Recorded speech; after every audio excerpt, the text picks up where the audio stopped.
तो नमस्कार, मैं अपने यूट्यूब चैनल में आप सभी का स्वागत करती हूँ। बेटी विवाह गीत अच्छा लगेगा तो लाइक कीजिएगा, सब्सक्राइब कीजिएगा और कमेंट में बताइएगा कैसा लगा मेरा गीत।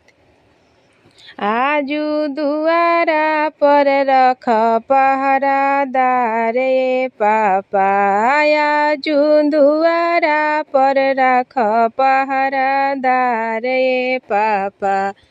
चोरवा चोरी करे आई है हमारे पापा, चोरवा चोरी करे आई है हमारे पापा।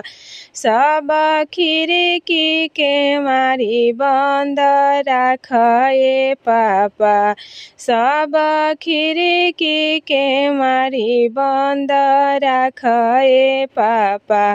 भैया जो हतारे चढ़ी के आटारी पापा, भैया जो हतारे चढ़ी के आटारी पापा।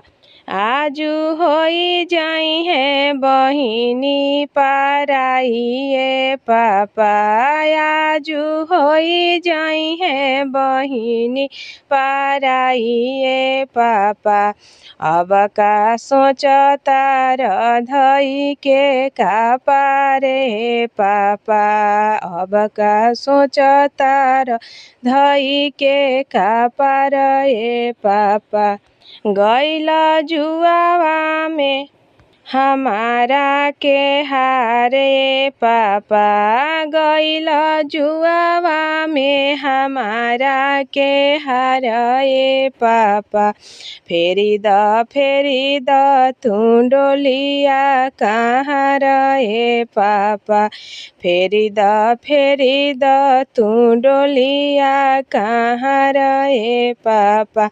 हम ना जाइब अब दोसरा दुआर पापा, हम ना जाइब अब दोसरा दुआर पापा।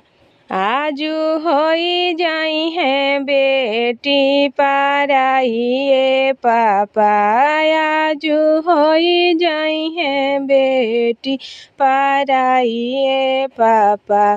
गैला जुआवा में हमारा के हारे पापा, गैला जुआवा में हमारा के हारे पापा।